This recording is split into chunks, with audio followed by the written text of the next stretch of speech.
기자초 안지용입니다. 이혼한 배우자 선운숙 씨의 친언니를 강제 추행한 혐의로 기소된 유영재 씨. 검찰이 징역 5년을 구형했습니다. 자, 법조계에 확인을 해보니까 초범인데 굉장히 이례적으로 강한 구형량이 내려졌다라는 얘기를 하고 있거든요. 자, 그래서 이날 이 검찰 구형 단계에서는 과연 어떠한 이야기들이 오갔는지, 게다가 이날은 유영재 씨가 직접 증인 신문대에 섰습니다. 이 자리에서 유영재 씨는 어떤 입장을 피력했는지, 그리고 이 자리에서 증거로 제출됐던 선운숙 씨의 언니가 제출한 약 20분가량의 녹취록이 공개됐는데 그 녹취록에는 어떤 내용이 담겼는지, 그리고 이런 구형량은 왜 나온 것인지 조목조목 분석해 보도록 하겠습니다. 자, 크리스마스 이브였죠. 지난 12월 24일 친족 관계에 의한 강제추행 혐의로 불구속 기소된 유영재 씨에 대한 네 번째 공판이 진행됐습니다. 이 자리에서 검찰은 징역 5년을 구형했고요. 이와 함께 수강 이수 명령, 신상정보 공개 고지, 5년 취업 제한을 선고해달라고 재판부에 요청했습니다. 자, 그러면은 이날 직접 증인대에 선 유영재 씨는 어떤 주장을 내놨을까요? 일단 유영재 씨는 이 친언니인 A 씨에 대한 추행 여부, 이 혐의에 대해서 부인을 했습니다. 즉, 무죄 취지의 주장을 거듭하고 있는 거죠. 그러면서 오랫동안 혼자 살았다. 열이 많아서 집에서 자유롭게 의상을 입고는 했었다. 선운숙이 살림을 못한다고 해서 A 씨를 부르자고 했었지만 저는 사실상 반대했었다. 신혼집에 타인이 와서 생활한다는 것에 대한 상당한 불편함을 느꼈다. 그러나 선운숙을 배려하는 차원에서 A 씨와 동거하게 됐다라고 얘기를 했습니다. 자, 근데 이 이야기, 이런 주장들이 그냥 하는 게 아니라는 거죠. 앞선 여러 가지 증언들에 대해서 유영재 씨의 반박 입장이 들어간 거라고 볼 수 있습니다. 자, 앞서 그럼 선운숙 씨는 어떤 얘기를 했을까요? 언니, 친언니가 함께 동거하게 된 이유에 대해서 설명을 하면서 결혼 전에는 놀러 오는 정도였지만 결혼 후에는 자주 오게 됐는데 선운숙 씨가 부끄럽지만 청소를 하거나 밥을 해본 적이 없다. 세탁기를 어떻게 돌리는지도 모르고 전기밥솥도 유영재와 결혼 후 처음 사용해 봤다. 집안일에 익숙지 않고 집도 80평대로 넓어서 유영재에게 일주일에 2번 정도 가사 도우미를 부르면 안 되냐고 부탁했지만 유영재는 번거로워서 싫다고 거절했다. 그래서 언니에게 부탁하는 건 어떠냐고 되물었더니 그건 괜찮다고 하더라. 언니는 진심으로 내가 잘 살길 바라는 마음에 흔쾌히 내 부탁에 응했다고 얘기를 했습니다. 즉, 유영재 씨가 가사 도우미를 부르는 건 불편했기 때문에 언니는 어떠냐 했을 때 이거는 괜찮다고 했다는 거죠. 근데 유영재 씨는 어떻게 얘기를 했죠?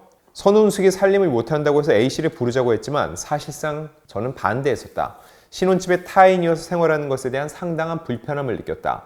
그러나 선운숙을 배려하는 차원에서 A 씨와 동거하게 됐다. 즉, 본인은 원치 않는 동거였다는 겁니다. 자기가 불편한 상황이 초래됐다는 거죠. 그런데 본인이 그런 일을 저질렀다? 이건 말이 안 된다라는 입장을 내기 위해서 본인의 이 동거는 처음부터 원치 않았다고 얘기를 했던 것으로 보입니다. 자, 그리고 선운숙 씨의 언니도 이 피해자 증언을 하기 위해서 증인대에 올랐는데 이때 주장한 것 중에 성추행 피해가 가장 심했다는 날의 얘기를 다시 한번 들출 필요가 있습니다. 이미 저희가 앞선 영상에서 말씀드린 적이 있는데 동생은 나에게 아침 10시가 되면 깨워서 유영재 아침 식사를 챙겨주라고 당부했다. 근데 10시가 됐는데도 나오지 않아서 방문을 두들겼더니 침대에 앉아서 발가벗은 상태로 들어와라고 했다. 항상 가지고 다니는 수건으로 앞을 가리긴 했다. 난 너 미쳤냐? 빨리 나와서 밥 먹어라고 말한 뒤 나왔다. 이후 유영재가 따라 나왔다. 상의는 아무것도 입지 않았고 하의는 얇고 짧은 실크 사각 팬티를 입고 있었다. 이 주장이 앞서 있었죠. 근데 유영재 씨는 이렇게 얘기를 했습니다.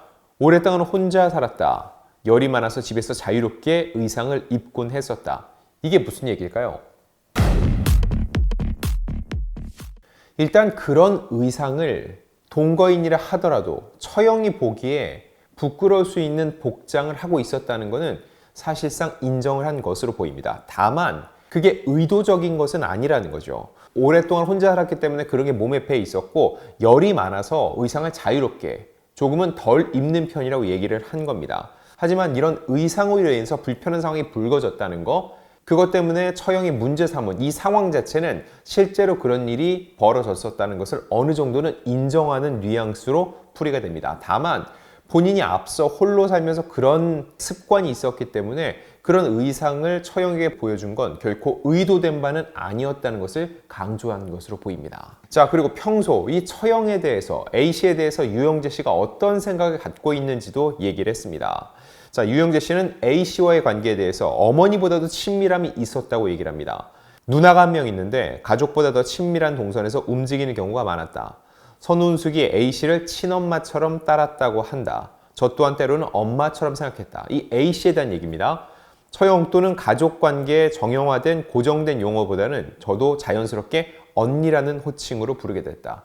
평소 이 처형을 언니라고 불렀다는 거죠. 선운숙 씨가 그렇게 불렀는데 본인 역시 처형이라는 이 단어가 너무 고정된, 정형화된 느낌이어서 언니라고 불렀다는 겁니다.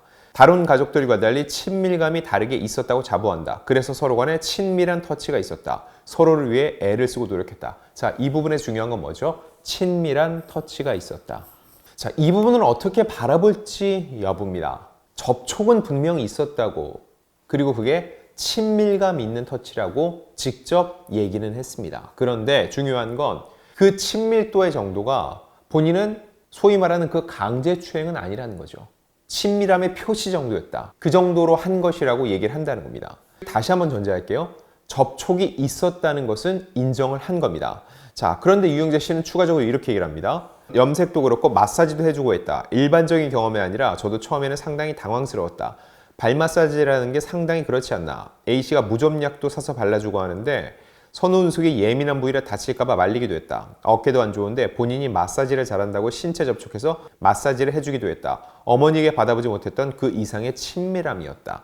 이 이야기를 토대로 본다면은 본인뿐만 아니라 A씨 역시 자기에 굉장히 친밀하게 이러한 신체적 접촉이 있었기 때문에 친밀감 정도로 생각했지 그 이상은 아니었다는 주장을 하고 있는 것으로 보입니다. 근데 이런 신체적 접촉과 A씨가 주장하는 내용과는 상당히 괴리가 있습니다. 지난 12월 10일 열린 2차 공판에는 이 A씨가 직접 증인으로 나섰었죠. 그때 피해 사실을 상세하게 주장을 했는데 유영재 씨가 아무 말도 없이 특정 신체 부위를 비틀었다. 갑자기 나를 뒤에서 끌어안고 내 귀에 잘 잤어라고 하면서 꽉 끌어안았다. 그리고 특정 신체 부위를 들어 올렸다. 이 특정 신체 부위는 아무래도 굉장히 민감한 단어이기 때문에 제가 직접적으로 표현은 하지 않았습니다. 자, 근데 이런 주장에 대해서 이날 증언대에서 유영재 씨는 저는 특정 신체 부위를 비튼 사실이 없다. 저를 늘 챙겨주는 사람인데 그런 짓을 한다는 것은 상식 밖의 일이다. 있을 수도 없는 일이다. 성기가 닿았다고 하는데 저는 그런 적이 없다. 1년 6개월 동안 살면서 싸움이 없었다. A씨 역시 불편함이나 유감을 표하거나 잘못된 것은 지적, 사과를 요구한 것이 단 한 차례도 없었다라고 얘기를 했습니다. 이렇게 잘못된 것을 지적하거나 사과한 적이 한 차례도 없었다고 얘기했는데 과연 그랬는지 이건 뒷부분에 다시 한번 짚어보겠습니다. 자, 그러면서 유영재 씨는 A씨의 진술이 잘못됐다고 강조했습니다. A씨와 있었던 일을 A씨와 비슷한 체격의 여성과 직접 재현할 사진을 공개하면서 피해자와 같은 나이 연령대의 모델을 섭외해서 실험해봤다면서 본인은 억울하다고 이렇게 입장을 피력하기도 했습니다. 자, 근데 여기서 결정적으로 뭐가 공개가 됐을까요? 바로 물적 증거. 이런 일이 있었다는 것을 뒷받침할 수 있다고 A씨 측이 제출한 이 녹취록이 이날 재판장에서 직접 재생이 됐습니다. 자, 이에 따르면 A씨는 정신과 약을 먹고 있다. 트라우마가 있다. 가슴에 묻는 것은 내 동생이 상처받을까봐 그런 것이다. 수치심을 느꼈다라면서 사과를 요구했습니다. 이에 대해서 유영재 씨는 그렇게 느낄 줄 몰랐다. 은숙 씨한테 그런 걸 어떻게 말하냐. 엄마처럼 너무 챙겨주고 하니까 어린애처럼 느꼈다. 그렇게 느꼈다면 죄송하다. 내가 왜 수치심을 느끼게 하냐는 내용이 담겨 있었다는 거죠. 즉 A씨는 이게 앞서 주장했던 그런 강제추행으로 인해서 정신과 약을 먹고 트라우마가 있다고 얘기를 한 것이고 그럼에도 불구하고 내 동생이 상처받을까 봐 밝히지 않으려고 했다고 주장을 내놓은 겁니다. 자, 그런데 앞서 제가 말씀드렸던 거 유영재 씨 측은 어떻게 얘기를 했죠? 불편함이나 유감을 표하거나 잘못된 것은 지적, 사과를 요구한 것이 단 한 차례도 없었다. 자, 그럼 이 녹취록은 뭐죠? 이 녹취록은 분명 A씨가 본인의 피해를 호소하면서 사과를 요청하는 건데 이거에 대해서 유영재 씨가 답변을 하고 있죠. 그런데 이런 지적이나 사과 요구가 없었다고 말하는 거, 과연 재판부가 이를 어떻게 받아들일지 한번 지켜볼 필요가 있을 것으로 보입니다. 자, 그럼 이날 이 20분가량의 녹취록이 공개된 거에 대해서 선운숙 씨의 언니 측 변호인은 어떻게 얘기를 하는지 한번 들어보시죠. 네, 오늘 유영재 씨에 대한 신문이 진행이 됐는데 현장에서 유영재 씨는 어떤 주장을 내놨나요? 선우은숙 씨가 위증을 했다라는 주장도 하고, 그리고 본인이 신체적 접촉이 없었던 건 아니지만 그런 무슨 젖꼭지를 꼬집었다라든지 성기를 뭐 엉덩이에 댔다라는 등의 어떤 흉측한 행동들은 하지 않았다. 그리고 어떤 신체적 접촉들은 치밀함의 표현이었다라는 등의 주장을 하였고, 그리고 20분에 걸쳐서 그때 유영재 씨와 그 선우은숙 씨의 언니가 나눈 대화에 관한 녹취를 들었습니다. 자, 결과적으로 검찰은 이날 유영재 씨의 증언을 들은 후 최종적으로 5년을 구형했습니다. 징역 5년, 굉장히 센 수위라고 볼 수 있는데 그 이유에 대해서 검찰은 이렇게 설명합니다. 추행 행위 자체만으로도 죄질이 불량하다. 피고인이 혐의를 부인하고 있으나 일관된 피해자의 진술과 녹취록 등 증거가 인정된다. 또한 피해자가 재판에 나와 대면까지 나선 상황에서 거짓 진술할 이유가 없다. 피해자는 묻고 가려고 했으나 녹취록을 공개하고 고소까지 이르게 됐다. 피고인은 경찰, 검찰 조사부터 법정에 이르기까지 전혀 반성하는 기미가 보이지 않고 있다고 지적을 했습니다. 자, 그럼 이런 검찰에 대해서 유영재 씨의 반박도 다시 한번 반론권 보장 차원에서 제가 말씀드리겠습니다. 피고인인 처형과는 사이가 상당히 좋았다. 처형이 수치심을 불러일으킨 것으로 과도하고 강제성이 있다는 것은 인정할 수 없다.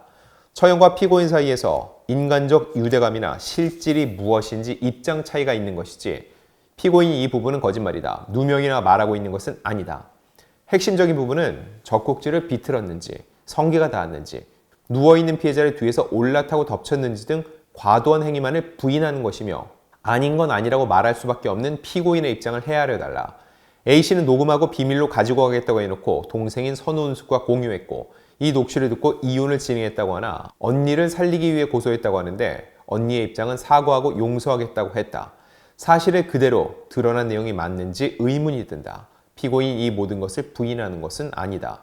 자, 마지막 문장을 보세요. 피고인이 모든 것을 부인하는 것은 아니다. 이게 무슨 얘기일까요? 모든 건 부인하지 않는다. 즉 어느 정도는 인정을 한다. 자신의 행위는 어느 정도 받아들인다는 겁니다. 실제로 벌어졌다는 거. 그런데 이게 무죄 취지다?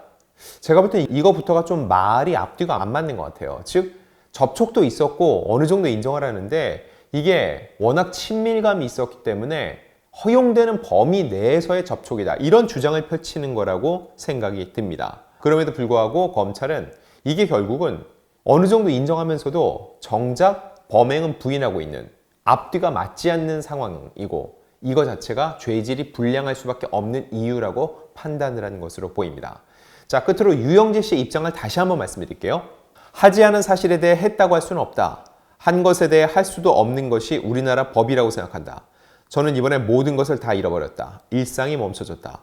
물론 저도 반성해야 할 부분, 다시 들여다봐야 할 부분은 반성도 하고 자책도 했다. 왜 이런 일이 일어났을까 상대방을 탓하기보다 저 자신을 돌아보는 시간을 가졌다.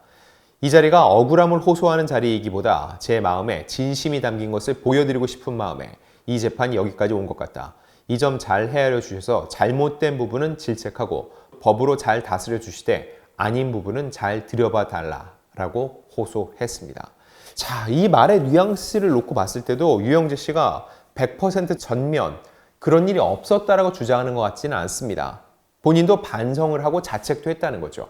자, 그럼 실질적으로 재판부가 유영재 씨가 반성하고 자책하는 인정하는 부분까지 어떻게 다스려야 할 것인지 바라보는 그 법적 판단이 굉장히 중요할 것으로 보입니다.